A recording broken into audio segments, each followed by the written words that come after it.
Hi, this is a special episode of my videos. My son Chris and I went to Ultracon in West Palm Beach today, and we picked up some things. So we thought it'd be different just to show you what each one of us got, because each one of us gets different things. So it's going to be a very eclectic mix of books, but we thought it'd be a lot of fun. So I'm just going to go ahead with one issue that I got, and then Chris will alternate with some, and then I'll alternate. Nice to meet you, everybody. Yeah. Okay. This I got for $1. This is issue 1 of Crying Freeman. This is by Viz Comics. This is 1889. And I have this and a lot of the manga that Dark Horse eventually started publishing. So I have the entire collection on the Humble Bundle digitally, but I never read it. So I got this because it was $1, and maybe it'll get me involved into reading the rest of the series. So for $1, I don't think I go pretty wrong. The art looks great. Looks pretty interesting, and this is the old days when they said the Americans couldn't understand reading right to left, so everything here is left to right. Hello, this is my first book, Spider-Man 2099 meets Spider-Man, written by Peter David, drawn by Rick Leonardi, and inked by Al Williamson. This was the very first crossover between the regular Marvel setting and the then, at the time, futuristic Marvel 2099 series, with, of course, their two biggest mascots, Spider-Man, Spider-Man 2099. And who else to write than Peter David, who's written basically both characters his whole life. And as a big Spider-Man fan, a big Peter David fan, I just wanted to check it out. I always think he can always turn in a very good Spider-Man. I don't think there's as many writers who can turn in a good, solid Spider-Man story all the time like he can. And I also really am curious to see how he's going to blend together the mix of these two different characters, because Peter and Miguel are very different characters. Okay, yeah, and Leonardi and Williamson are great artists, so this book should at least look really good. You got another one? Yep, I got another one. This one's kind of an oddball. I never knew it existed until recently. Who's Who in Star Trek by DC Comics. Way back in the day, DC had the rights to make Star Trek comics for over a decade, covering all 6 of the original series movies. And they actually and there was such a big line, they actually made their own Who's Who, like they used to do for the regular DC characters, giving bios and... This is a lot like, this is a lot the Marvel one, right? Yes, and the DC had their own called Who's Who, and this was their own for Star Trek. And it was actually drawn by, you can see all these original characters, both from the comic and also from the original series. Like, this is the guy from What Our Little Girl's Made Of. Roger Corby. You can even see the android from that episode. Right. The City on the Edge of Forever. Larry Kueller. You see this Lee Kelso. He was an extra you saw in a lot of episodes. He saw in the first season, early at 13 episodes. Oh, wait, no. Yes, and I've only seen those episodes like 150 times. The cover is this beautiful double cover by Bill Sienkiewicz. I'm a huge Bill Sienkiewicz fan, so I saw this cover and I was like, I would buy it alone for the cover. But this should be very good. And it's drawn by several artists you would expect, like John Byrne, back when he used to draw for DC, and Ken Penders, if you're a Sonic the Hedgehog fan. Yeah, he used to draw... the infamous Ken Penders, if you're a Sonic the Hedgehog fan. Yeah, go ahead. Okay. This one was classic Star Trek, A New Hope. Star Wars. Classic Star Wars, A New Hope, and The Empire Strikes Back. So way back in the day, Dark Horse were starting to reprint several of the old Star Wars newsprint comics, and but they would reprint them in color and also edit them in comic size and fashion, like multi-mini series. This was one of them. The newspaper adaptations of the first 2 Star Wars movies, A New Hope and The Empire Strikes Back. Yeah, and this is the one that Chaykin did. And Howard Chaykin, I went to one of his panels, and he's an incredible panel. He hates Star Wars in general, but he hates his work in the Star Wars. This is like the first Star Wars stuff that Marvel did, and he talks about how rotten it is. I mean, he really hates this work. So when I saw Chaykin, I'm like, okay, I'm gonna get this just for the inside. Now the covers are not Chaykin. The covers, I'm not sure who did this cover, but some of the covers here are done by like Adam Hughes and other people. But yeah, Howard G. Goodwin and Al Williamson is an amazing art team. But I saw these, and these are 4-issue miniseries for $5 total each one. So it's like I got it for you because I knew that you'd really get into this. Oh, thanks, Dad. And trying to get into all these newspaper comics is kind of a challenge, but eventually, when I find books that aren't like super expensive online, I'll get them. Okay, so for me, what I got at the con, I didn't get that much, but I got this for $4. This is from 1989, excuse me, 1987. I apologize. This is the trade paperback of the Nam. It's the first 4 issues of the series. I never read this series. Back in the day, it was considered pretty good. I'm curious to read it now with everything that we know about Vietnam. 40 years later, actually 50 years later, I apologize.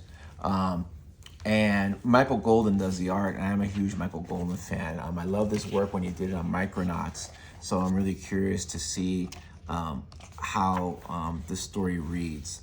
But his work is fabulous. So this was something that I've always wanted to read. $4. It looks like it's never been read, so it's in great condition, and it's. I like the alternate cover. You don't see the big Marvel logo. It gives it a different kind of vibe that it doesn't like a traditional Marvel story. I've heard of the Nam. Yeah. So that's one that I got.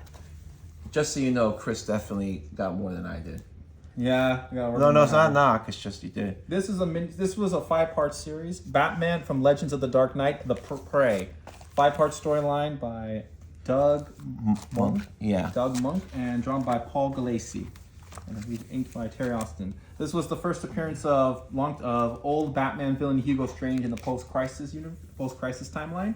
It's supposed to be a classic, and we can see some of the art. I've opened the book here, so you can see. Let's look through some of the pages and panels. Yeah, I was telling Chris that Paul Galassi got fame from drawing Shang-Chi back in the 70s, and then doing some independent work. But didn't do a ton of work, but he always did really good, unique work. And I've heard this is supposed to be a very strong 5-part, to the point that virtually every single Hugo Strange story nowadays is just a riff on this. So I'm curious to see how it will read now, and to see how the story holds up, because I always found Doug Monk to be kind of like a inconsistent Batman writer. When his Batman is good, it's really good, and when it's bad, it's just ooh. But the art is very nice. Yeah, it's beautiful. Looks really good. Yeah, it's a good art team. Good art team will save a lot of stuff. All right. Now you're telling me, man. Okay, so what else did I get? I ended up not getting very much, but I ended up going at this one dealer who had a lot of underground comics. So I got these two. I've never heard of this. Now, I got 10 of these underground comics for $20. It was 10 for 20.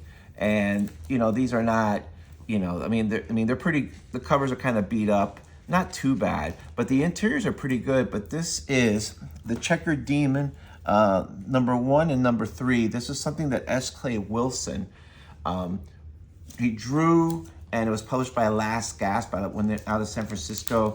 This is 1979.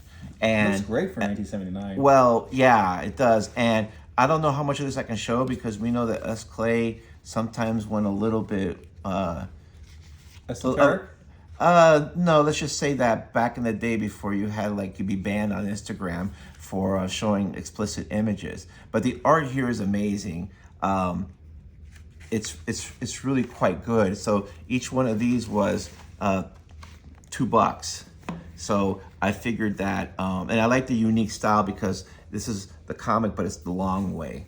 And I'm just curious to see, because with undergrounds, look at this spread here. I don't know how you can keep track of this if you're drawing this. I would have loved to see the originals of this. There's just so much going on. Wow, that is a lot. There's so much going on here. But I'm kind of really curious to see how these read, how these are. If I really don't end up not digging them that much, I know a couple of friends of mine that would love to have these. So I'll be reading these in the next upcoming months and see how they are. But I thought it was you know what, for $2 each, essentially, it was a good way to take a flyer on these books that will probably never be reprinted and are hard to find, and just in general. Those are the most important books to get. Yeah. And now this one is going to be totally out of left field. This is an issue of Superman Adventures, issue 33. This was the tie-in comic for the 90s Superman the Animated Series show. Back then, DC had all these tie-in comics for all their cartoons. Batman the Animated Series went on for like, comic book tie-in went on for like a decade through revamps. Why did I pick this issue? Because this was written by Mark Millar. Yes, that Mark Millar. He actually was a writer on this comic book, and he wrote several issues. And the thing is, he actually wrote really good issues. He wrote very fun, lighthearted Superman stories that could also be serious for little kids, but also entertaining without going too far in darkness. You wouldn't think he could, but he really can. That's the amazing part, you know, with some of the stuff that he's done. And the thing is also is that, the weird thing is that it's pretty obvious he also actually watched the show, since he actually references stuff only from the show, because sometimes these tie-in writers get lazy and just try and make everything like the comic. But he clearly did watch the show, and he makes references stuff only happening in the show. Huh. But yeah, you'd be surprised. He actually started out writing Sonic comic books. That's incredible. Way back in Britain, he hated it. He still says he only did it because he needed money for marriage, but he wrote Sonic comics. Okay, you got something else? Yeah, this one is kind of another one I just kind of picked up, well, because it was not that expensive and because it looked kind of interesting. Wrath of the Spectre by Jim Aparo and Michael Fleischer.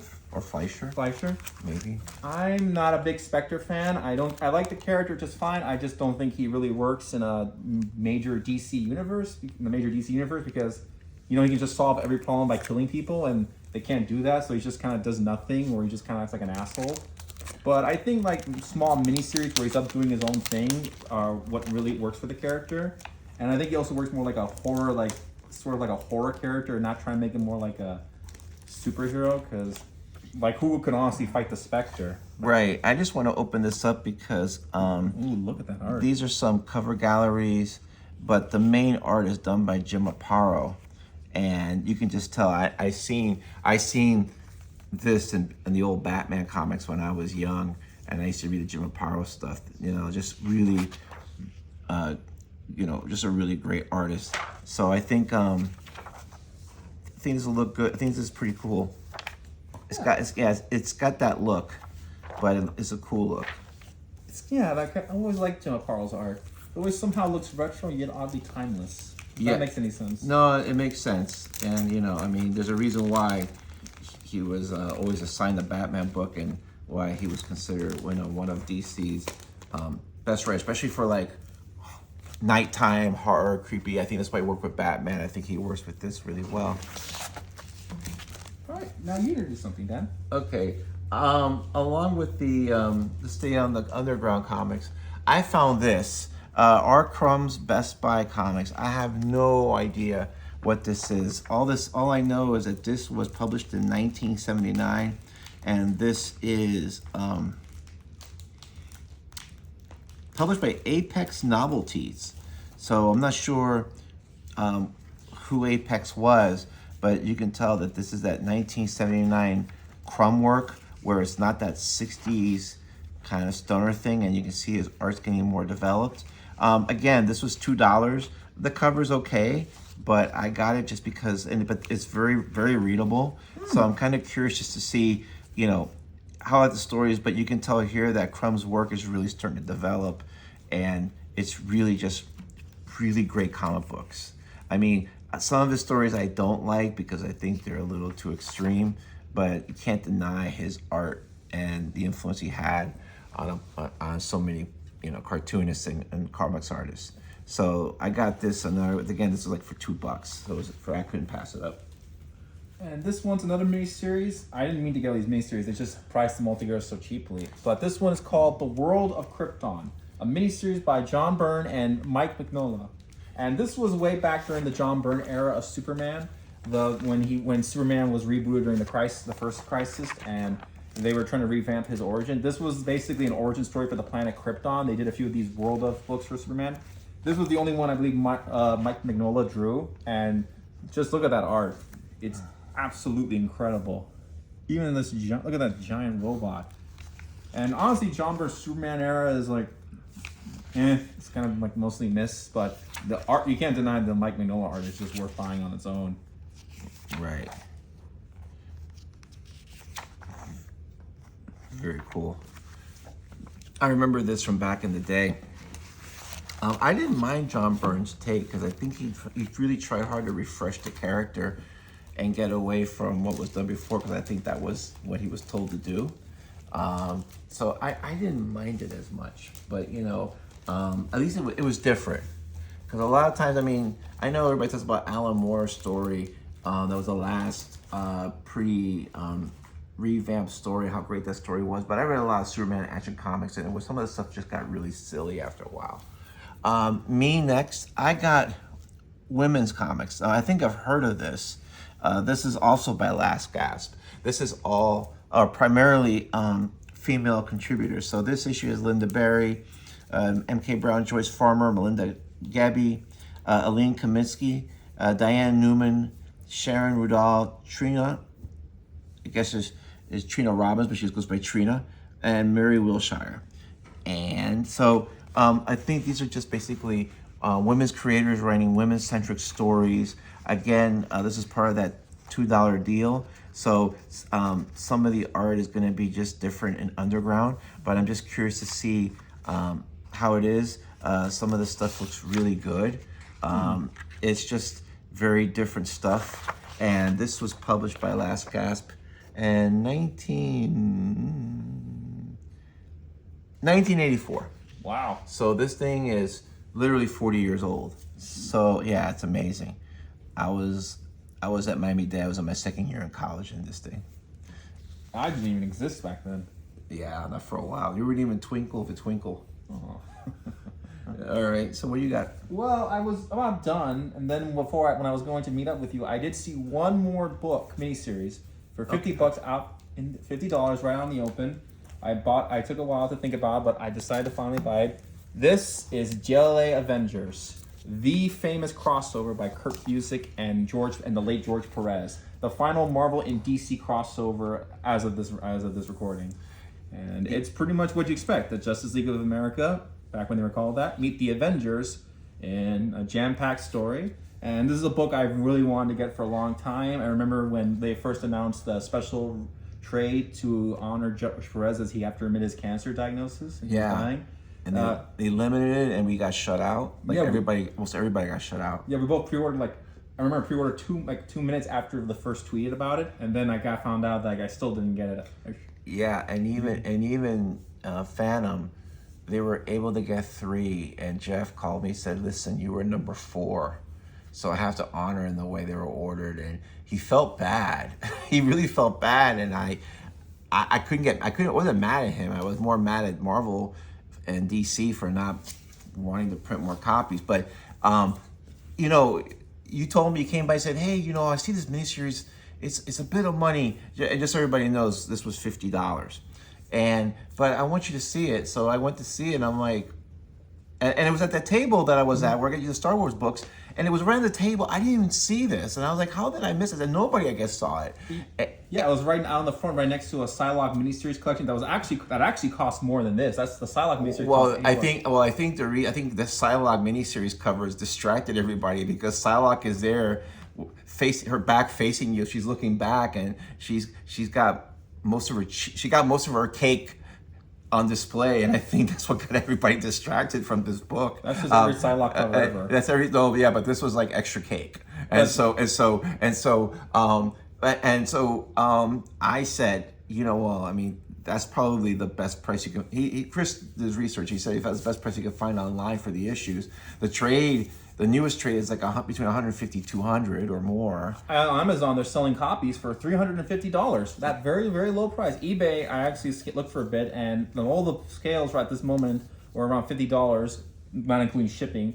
And you know, I don't like to buy a comic books collection, like comic books in general, over $20. That's my limit. But I'm sorry I had to break my limit for this because this is a once in a lifetime event. I have never seen these copies out, and the fact they cost less than they only cost around $50 is a miracle. Yeah, and we opened up issue 1, and it looks like it was just released. I mean, there's no spine wear. When you open it, you can't open. You have to open it. It's never been opened fully. You can tell.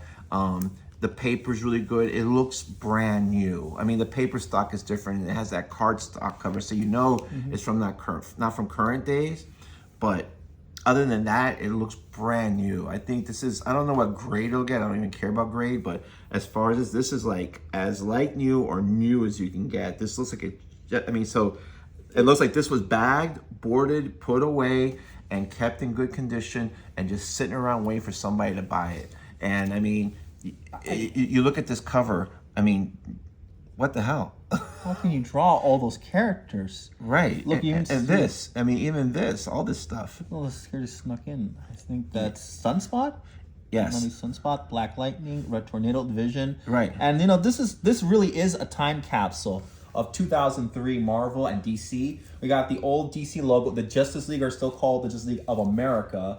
This was when Kurt Busiek was still writing Avengers before he quit because he got mad at Marvel for writing for making the Ultimates. Right. And this is before Bendis like totally took over the line and New Avengers became super hot and popular. Right. So this is like the ultimate time capsule of early 2000s, like DC Marvel before Marvel completely changed. And George Perez was still at the peak of his powers. Like he was still drawing at that high level. As he got older, you could tell his art wasn't the same. He couldn't draw. I mean, he couldn't draw that super meticulous style. I mean, who can do that? But he did it for a long time. So this is still like really, still peak. I mean, George Perez's peak was from like the early 80s with Teen Titans to this. So he had like a 25-year, 30-year peak of drawing really detailed, meticulous work. But yeah, go ahead. Just look at that cover, and you know. I'm not even sure if this book is actually good on its own or if it's just because of the scarcity of the product. But if a comic book exists, I should be allowed to read it. And you know, this is important. This was a major landmark. It is still the very last crossover between these properties. Yeah. What I find is that if the trade is really expensive, if the book really isn't that great, the individual copies are usually inexpensive to get. Like that Silver Surfer Parable, the trades are really expensive, but you can get the comics themselves for not a lot of money. So I think that there's got to be something to this. But even if there isn't, just having this and being able to see this without paying, I mean, $50 is a lot of money for the set, but I think if you're going to break the bank and make an exception, this is it. And like I said, these books look like they're brand new. So it's not like you got a beat up copy of anything. This looks really good. So this looks like something that is just, I think for the money, it was a really good deal. And especially if this is what you want and how hard it is to find this story anywhere. And in any format. And they're not even reprinting it in the upcoming DC Marvel omnibuses. The two crossover ones they're doing. No, they're not including that unless they're going to include it now because they delayed it. Who knows? They may do a super special issue, but it's like a money grab. It would be like a money grab. So I don't know what the deal is with that. But yeah, this I can't. I mean, I walked by this. Everybody walked by this. Nobody bought it. And you're right. That Psylocke miniseries would have been more money than this. It's actually crazy. Which is crazy because I mean. I understand Psylocke's popular, but like this was the last work George Perez ever did. No, this is like one of the last. I mean, this is like the last crossover, right? Not the last work he did. I mean, like the last crossover I think he did, like because he also like one of his biggest projects ever. Let me see. So on that principle alone, it should cost more. But hey, if they're not gonna notice or care, then no. And then and the funny thing was, guys were talking about that cover, saying, oh, if you had the variant, the variant would be even more. Apparently, there's a rare variant of that. So I don't know what she's showing. Okay, but this is the cover. So just so you know the work, this is the front cover. I'm not gonna bend it open because this is like I said, this looks brand new. The binding is really tight, but this is the front, and then this is the back. What the hell, man? I mean, oh wow! I would love to see the original art on this. You can see Power Girl in the outfit she was wearing at the time. Jay Garrick Flash. I believe that's which one was that? Goliath. That's Goliath. You can see Spider-Man because this was the time when he was still a reserve Avenger. That means he just basically showed up whenever, maybe once or twice a year, just to boost sales. Boost sales, or they had a fill-in writer say, "Well, what can we do to kill time?" Yeah. And before 2005, where Bendis is like, "Wait a minute, why don't we have our most popular character on our biggest superhero team?" And then that's why he started joining every superhero team ever. Right. So, and then the rest, what I'm going to show is just more underground. So this is Real Girl. I think Real Girl seems to be a series that was female-centric, was done by Fantagraphics. This was from 1991, 92. It's got a bunch of different creators. Donna Bart, or Mario Hernandez. Actually, funny. Mario Hernandez here. Diane Newman is in this issue. Trina Robbins, and then here you have more Mario Hernandez. Funny, Mario Hernandez is it? Eddie Campbell's in here. Gerard Jones is in here, and this is just more work. And I love how they have this. Really small credits where Mario Hernandez again, Alison Bechtel. And then this is another issue, Real Girl. This is by Tom Tomorrow doing the cover. This is back in '93. So I'm really curious to see this because this is sort of like this weird, to me, this weird middle ground between underground and independent. And trying to find a unique singular voice. It's kind of like it's kind of interesting. So I'm looking forward to just reading this and seeing what I see. And lastly, to fill out the 10 for 20, I got this. I have no idea. I think I've heard of Skip Williamson before. That's why I got it. But I needed one more book to make the 10, and this is the only one that I could find that I was interested in. I don't know if it's any good. I think I've heard that name before. I could be wrong, and if it's bad, oh well. You know what I mean? You gotta fill in that 10 to 20. I had to get that 10, 20. And then this is issue number 24 of Weirdo. This is the Robert Crumb magazine, and this is from winter 1988-89. And so, let me see who. I gotta actually look. You actually have these letter pages. This is published by Last Gasp as well. And I'm not sure who did some of this work. I mean, so I'm not gonna like guess. Although this looks like Zippy, so it's probably, there might be Bill Griffith, who I met last year at the Miami Book Fair. Oh, I remember that. I remember Yeah, you went to go meet him. and I had that, and I got his book 3 Rock signed. And I'm curious to see who else is here. I'm gonna have to dig back and figure out who did the work. Kathy Millett. I don't know who Kathy Millett, if that's how you pronounce her last name, is. But Kim. Oh, here's some Kim Deitch. Okay, so it seems like a pretty eclectic collection of underground and very indie, independent cartoonists. So I had to fill out the 10 somehow. And the guy was nice because I had 7. He goes, hey, it's 7 for 21, but if you get 3 more, you can get them for 20.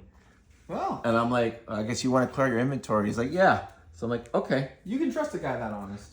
Yeah, I mean, he had some stuff that I thought was overpriced, but overall he wasn't bad. So that was it. But wait, there's more. After the con, we left the con around a little after 2 o'clock. It was a small con, but it wasn't bad. It had a lot of Dragon Ball Z voice actors. They had a couple from Chainsaw Man. Big Foley was there. They had a lot of. Also, I think the big celebrity guest star was, I don't know how to say his name, Scott Innes, the actor who voiced Shaggy in the Scooby-Doo on Zombie Island. Right. A lot of those 90s, early 2000s movies you probably remember. Right. The Witch's Ghost, Cyberspace. You Yeah, might know so some of it wasn't a small, but it was a small to medium-sized con. You had some guests, but it wasn't too crazy. And, most of the dealers were Marvel, DC, but there was some that had these boxes of all the weird independent stuff that I was looking at. So we went to Ollie's, and I found this. This is a graphic novel I've seen around Everything Is Fine. Apparently, it's a horror comic, but it's drawn like in this really innocent, like little kid style. So I don't know if it's any good, but it was $2.99.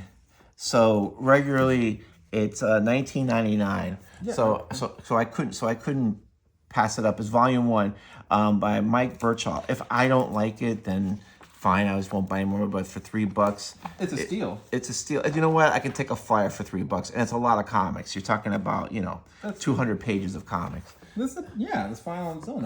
It's not a bad price. And I remember you were showing me this. You were trying to show me as a joke the Morbius Epic Collection they made because I believe to promote the Morbius movie they collected like all of his early 70s, 80s appearances before he became big in the 90s. And then right next to it, you were distracted by Morbius, and you didn't notice these copies of The Eternals, the complete collection by Jack Kirby.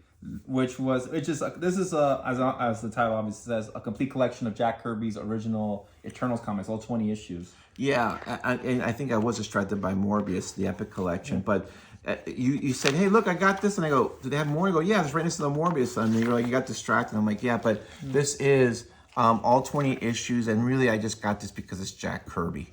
And I'm glad it's Jack Kirby. It's not Stanley sticking his freaking nose, trying to steal somebody else's thunder once again. This is really nicely produced and printed. And then there's the true stars of the show, the Celestials. Yep. And what? Yeah, because it's actually kind of funny because you can see the Eternals and Deviants and the Celestials are just kind of like the basic like godlike beings. But later on, and when the Marvel started putting the Eternal stuff into content, they just basically said we really just want the Celestials, and then the Eternal and Deviants are just kind of. Oh, here's the Hulk story. Okay, the Hulk appears. Yeah, I think that was when the sales were going down. I think probably towards the end. Yeah. But this is like the Hulk. Okay, but. Yeah, so I'm enjoying. So this is gonna be a lot of fun, and then we have some. Well, they have recolored version covers. Right, recolored and redone. Which looks kind of weird. Yeah, it does. Boom. Yeah. No. Cersei. Who are they? What are? Why are they? Right. Well, that's about. Look at these pencil pages by Jack Kirby. Oh my God! Look at this, Jack Kirby and Mike Royer. Oh man, look at that! How beautiful is that? Is that Dark? Those be Dark Side and Granny Goodness. Oh, maybe it's their cousins. Dark Sode and Auntie Anarchy or something. I don't know, but this is really nice. Oh, look at this, man. Beloved movie character. Icarus, I think. Icarus. Well, it's supposed to, he's supposed to sound like Icarus, but it's really Icarus, yes. Yeah. So you saw that. So then I ended up and got my own copy. Now these were $9.99, and these are retail for $39.99. Yep, right here too in the front. Right. So for $10 for 20 issues of Jack Kirby Eternals. It's hard to say no. This is brand new. It's funny when you go to Ollie's and you see what they have for trades. Usually it's like all the stuff that just didn't sell. Like I saw a ton of Jessica Jones Max trades because they released them, I guess, when her show came out. A ton of Batman. And Valkyrie, the Marvel Valkyrie, the new Marvel Valkyrie, Jane Foster. I saw a ton of those. Yeah, because they gave Jane back her power. They had to give Jane back powers to promote Thor 3, Thor Ragnarok, but they couldn't make her Thor again because it would like derail the plot, I think. So I think that's why it happened. I think this is Crystal. I'm joking. It could be. I'm joking. It looks like Crystal. It could be. It looks like Crystal. It looks like Crystal with Sue Storm's face. But and darker lips. There was also a lot of Preacher comics at the Ollie's. I noticed there was a lot of Preacher. A lot of Preacher, yeah. You can see why Marvel said we want these guys because look at those designs. How can one man just draw godlike beings? It's like every day. It's like Yeah, I mean that's the point that you made. It's like how can you just physically come up with this stuff all the time? And it's like that's why he's the freaking king. You will always be the king. Yeah, but no, there's a lot of Preacher. Preacher especially. There was a lot of Preacher. And there's a lot of stuff that I'm like, I'm not buying this. I'm not buying this. A lot of Wonder Woman Earth 1. I remember that. Oh my God, yeah, a lot. I guess people didn't really like it. It must not have been very good if Grant Morrison comic couldn't sell. Yeah, that's true. Okay, so what else did you get? This was another one. This is called Watchmen Companion. This was, I believe, a prequel RPG that was written to expand, that came up with original content to expand the lore of Watchmen. Right. That was actually approved by Alan Moore back when he still had decent relationships with DC. And this means the only Watchmen spinoff in any capacity he's ever approved and hasn't tried to curse out of existence yet. Right, with this chaos magic. And now this is $40 normally. This is $8.99. I saw this and I wasn't sure, but then you're like, hey, if you're not sure, I'll take it. And I'm like, yeah, go ahead, take it. So I'm sure it's a really nice book. But also, according to the back, it also includes, besides this, it also includes The Question in issue 27, which was a sort of Watchmen crossover where The Question basically reads Watchmen and he's like, man, Rorschach is pretty cool. I'm gonna emulate him, and then he basically like gets into horrible trouble and he concludes that Rorschach sucks because obviously the joke is that Rorschach is based on the Question because all of them are based on the Charleston characters they couldn't use, and they also had a Who's Who, just like the Star Trek one I was telling you about with the Watchmen characters. It was back when Who's Who was a big deal. Everybody had their own like. Yeah, so and it's a very heavy, lovely book. So I think this is a really nice deal. So what else did you get? One last thing I got. This was kind of an oddball. Avengers: The Art of the Game. If any of you guys play video games or are at least aware of public financial disappointments, this was the famous Avengers video game released in 2020 by Square Enix and was basically a huge disaster. Was this the one where the characters sort of looked like the original characters, but sort of didn't? So they kind of looked weird because they couldn't use the likeness of the Hollywood actors. So they tried to make them look like them, but they didn't even look like the model sheets because, Marvel and DC, all these guys have model sheets. Like, this is the way this character would look. This is his chin, this is his neck, this is his brow, this is his head shape. And it couldn't look like, Captain America couldn't look like Chris Evans, but it didn't look like Steve Rogers. So they just did this weird, like, Timu Steve Rogers, and now all the Avengers are like that. Except for Miss Marvel, because she was the only one who hadn't had an MCU actor casted at the point, so she just looked like her comic book self. Oh, okay. So she had the least hideous design because they just kind of made her look like normal. Yeah, I remember that. I remember you showed me the trailer, one of the trailers for that, and I was like, oh my god, this looks terrible. And that's what everyone said too. The game flopped. It was delisted like 3 years ago. Unless you bought it it was delisted last year, so it was only around for 3 years. So unless you bought it before last year, you can't ever play it again. And I ended up getting this game because I have a good friend who had it, and we played and laughed and had a lot of shared a lot of joy, because even bad games can be fun if you have a good friend. And I picked this up because Ollie's has a ton of art books. This thing was $39.95. This is only $8.99. They had a lot of art books. They have a lot of Overwatch. A lot of Overwatch. And not even one Overwatch book. They had two. They had The Art of Overwatch Volume 2 and these books were like that thick each. Yeah, big hardcovers. And The Art of Overwatch Cinematics Volume 2, which is just the cutscenes. Yeah, it's funny because you go to Ollie's and it's like this elephant burial ground of books that just didn't sell. But then every once in a while, you'll find something that's really interesting, and it's like, how did this end up here? Like, I got that Winsor McCay book. I didn't show it to you, but I got a Winsor McCay book about his editorial drawings during the 1910s to the late 1918, and it was like $3.99, and it was from 2006 and looked pristine. And I think somebody just found the cases of this, never sold. The publisher is no longer in existence, so they just sent it to Ollie's, and it's a really pretty well made book. For art, editorial cartoon art that's over 100 years old, and it was like, oh, just here it is. So the closest Ollie's closest to us is like a little bit under 90 miles. So we were in the area during the con, but it's not like you can go there all the time. But if I can see why people go there regularly, because there's a lot of junk.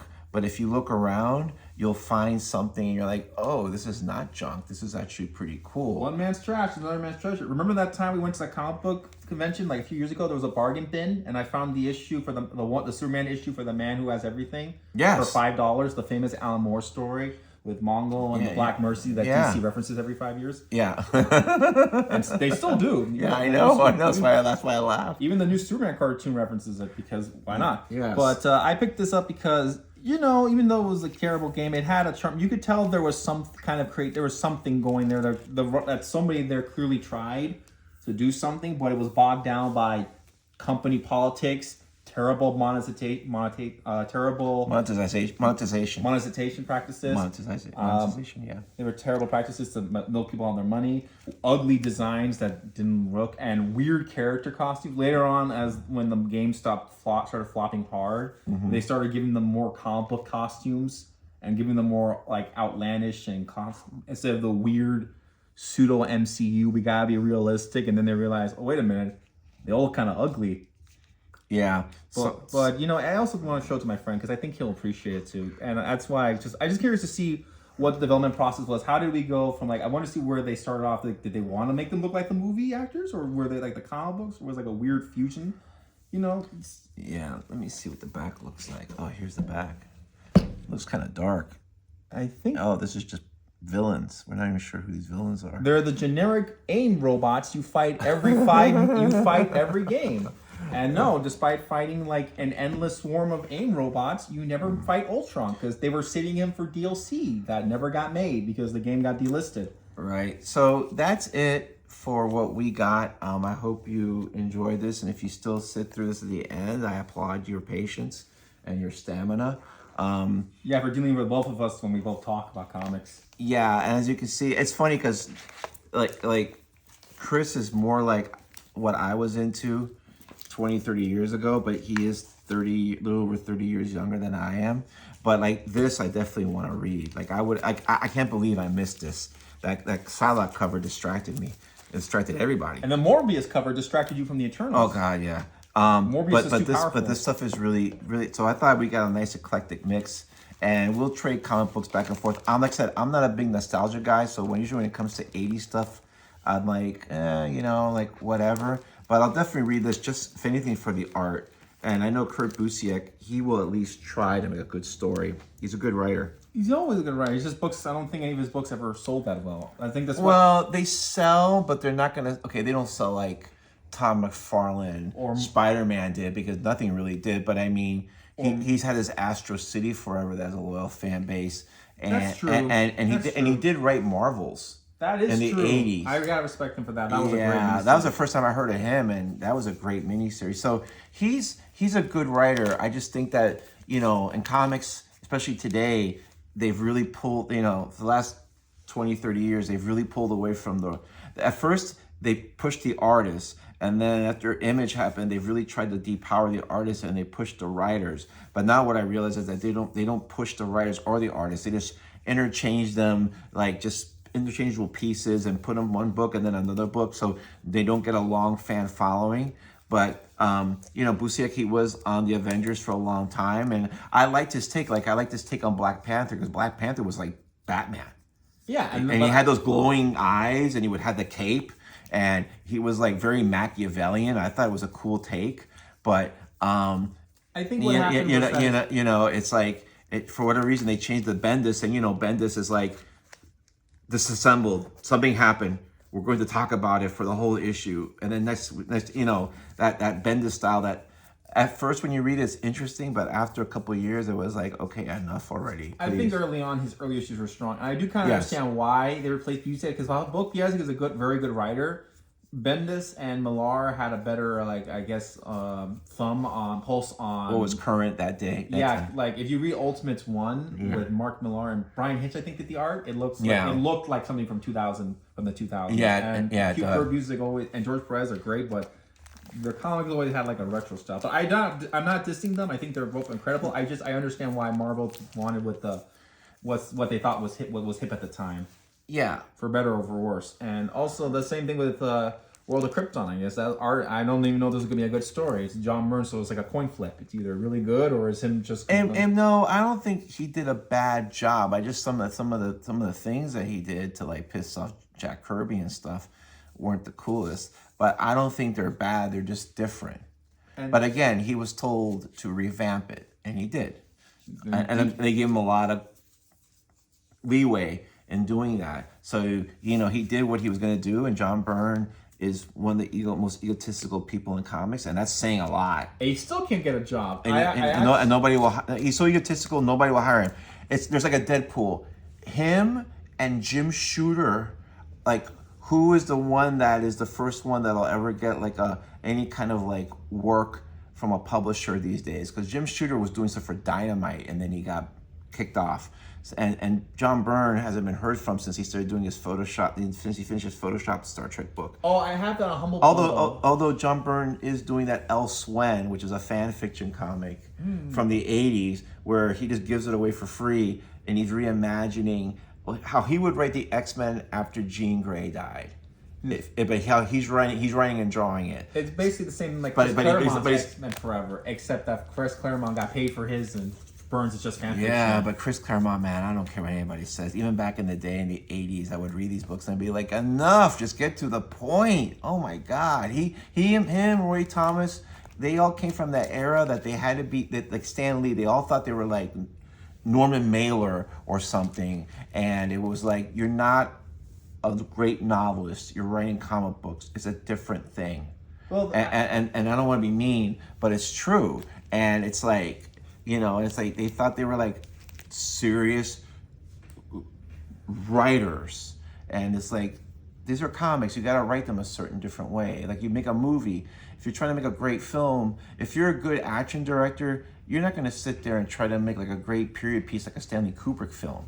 I mean, it's just a different game. That's just my opinion. It's just my opinion. I'm not a. I mean, and I met Roy. And I saw Roy Thomas on a panel, and he seemed one of those old school guys that, like, if it wasn't like the way it was in the 1970s, it wasn't any good. No, for him, I think it's 1950s. He loves Golden Age stuff. But I actually own all the copies of John Byrne's Star Trek. I forget what it was called. It wasn't New Frontiers. I remember it was like the last comic. It was like the Photoshop comic where he painstakingly photoshopped it, because as he admits in the intro, he can't draw licensed faces, and he really can't. But I remember it wasn't bad. The stories seemed like like Star Trek. It seemed like something the characters would write. Let's see what the art's like on this one. I'm starting to open it up. I want to see. Sure, no, don't do that. No, Rick Leonardi is a great artist. Didn't do a ton of work, but he's a great artist. Oh, this is okay. What year is this thing? This definitely looks like 1995. 1995. Oh my God. Yeah, this is definitely 95. Look at this. They told Rick, you gotta draw. It's 1995. You gotta draw like 1995. And Al Williams is like, yeah, give me a paycheck. I'll make. You see Miguel fighting Venom. That's definitely the most 90s thing. Oh my God. Oh yeah, now I remember. It was called Star Trek New Visions. I remember Yes. It wasn't bad. I think they canceled like an issue early. But it wasn't bad. This was before this was like 6 or 8 years ago. So this was before AI was a thing. So Yeah. Byrne had to painstakingly do it instead of just AI. But yeah, you can tell it's 90. Like besides Miguel being there, you got Vulture 2099 and Venom in the comic. Okay, I'm actually. You know what? I'm gonna see. I'm gonna see what this. I'm gonna see this. No, I want to see. No, I want to see this. This guy put these. Okay, he put these comics together like in a bundle, in a bag. But each of these comics are in a bag. So it's like double bagged. And this is the same guy who sold the JLA Avengers crossover, and that was in a bag. And then inside each of the comics were in a bag. I mean, he really took care of his stuff. So let's see what this is like. He seems like a pretty cool look at art this! guy. Oh yeah, look at this stuff. This Al Williamson art. Look at that shading. It's Yeah, look at that. I love the way they make the artists look like the characters, but Right. they don't look creepy. I think with Star Wars comics especially, there's like this in Star Trek comics too. That's great. There's always this weird like mix, because you gotta make them look like the actor, but if you don't make them too much like the actor, it looks like you're just watching like literally like traced like screenshots. And I think this comic does a pretty good job. When I see it, looks like the comic does a pretty good job. I think Marvel especially is very guilty of doing the whole let's just look like as though we just traced them off the movie and hope nobody noticed. All I can say to that is, Gregland, Gregland. So, that guy. How can you mock the man who Marvel basically allowed to draw every Ultimate book except Ultimate Spider-Man, and then all the books started flopping in sales? What? There's no correlation. It was just a coincidence. I just never forget that one pose of one character, and then somebody found a picture of Triple H from WWE back when he was wrestling, and it was the same exact pose. Those ones too, where like Iron Man has a heart attack and it's traced over a stock image of an old man having a heart attack. Right. He still gets work. He still gets word. That's the amazing thing. Well, it's that Eric Larson quote that he said one time on Twitter years ago. I remember that quote where he said, "Be fast, be nice, or be good." He goes, "If you can do two of any of those three, you can get a job in comics." Oh, the Mask comic. That is old. Okay. They had a Mask comic and then they stopped making it. Let me see. But oh yeah, they actually. Okay, had this Greg was published in 19. This is sorry. Go ahead. No, they had Greg Land on a Thor comic. I want to say the Roxanne Thor. That's like an in-universe shitty comic made by Roxanne Corporation. Yes. And I want to say they hired Greg Land as part of the joke that the comic intentionally sucks, but I don't know if Marvel's that smart. Okay. Al Ewing might have been. This is 1984. This is Howard Chaykin, and he hates this word. That's a deleted scene. They used the deleted scene. That's the deleted scene where Luke Skywalker's old friend Biggs Darklighter shows up Because there's a scene, there was an opening scene where Luke is watching the opening battle from his binoculars, and then he goes meets his friends, Right. and then he talks to his best friend Biggs. They cut that whole scene out of the screen that Biggs still show up in the movie as like a 2-minute cameo. Yeah, this reprint is 30 years old. This thing looks. 2000. This looks like it was just made. These pages are great. There's something I've always said and I keep saying. A lot of these old trades and these old hardcovers 30, 40 years ago still look good on the inside.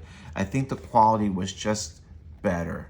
I don't know, because it to me, I mean, this is not supposed to be, nobody thought this would be around 30 years from now. Look at that Luke costume. Oh my God. My favorite Luke Skywalker costume. Yeah, and this is the stuff that Chaykin hates. Oh look, it's Greedo.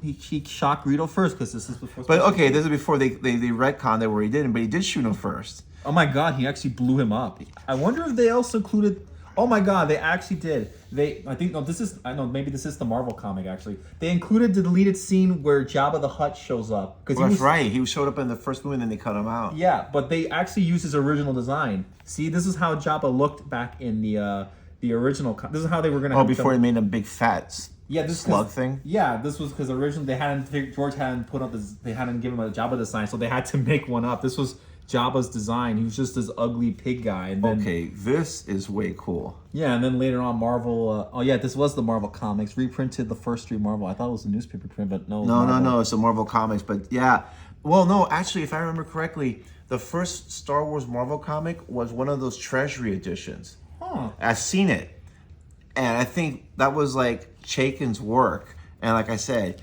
he detests. If you're meet Howard Chaykin and you want to get him upset, tell him how much you love his Star Wars artwork. He'll go off on a rant how much about that. And I love Howard Chaykin. If you ever get to see Howard Chaykin do a panel, that is a must-see TV. It's not a panel. It's a one-man performance. It is like performance art. He is an amazing guy to listen to. I'm not throwing shade at him. I love his work. I've liked his work for years.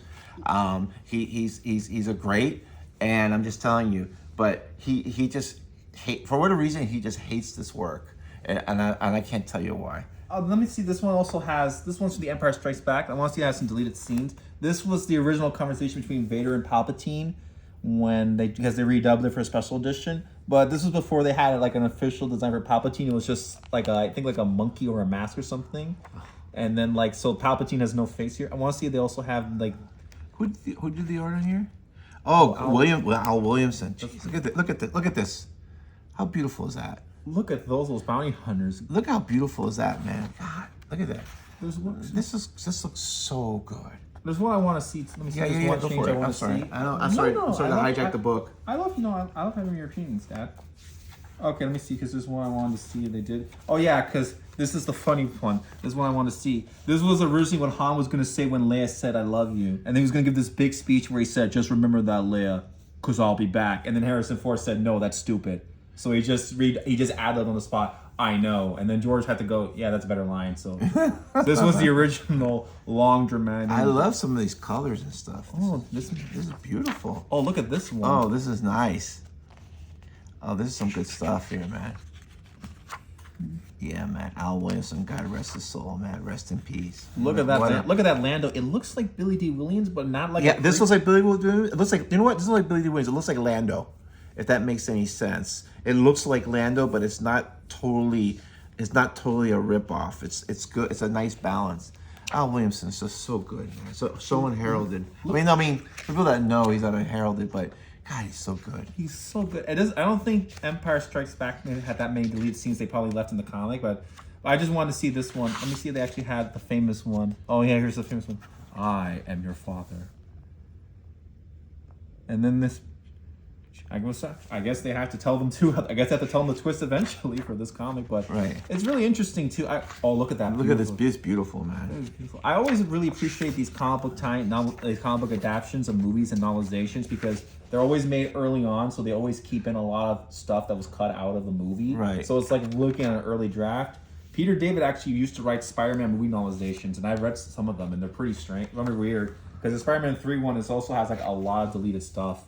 Oh, these must be your older designs. Yeah. It's Papa Smurf. Where's his pants? Oh, okay. Back when Yoda looked even older.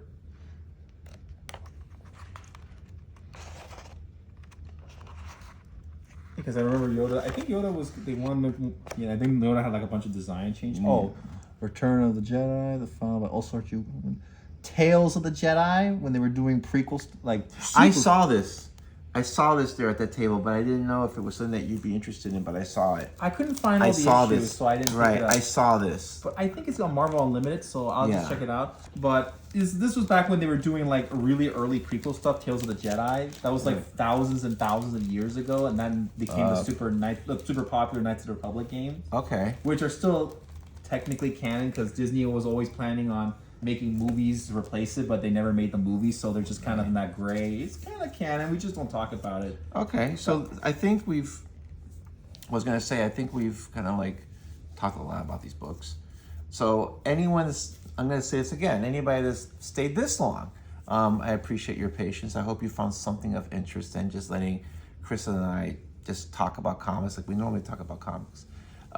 Anything you want to say? Well, no, I want one more thing. This was a lot of fun, Dad. Thanks for inviting me on your show. So when do I get paid? I pay you with love. Aww, cheap but caring. I love you. Where do you think you got it from? Take care, everybody. Night.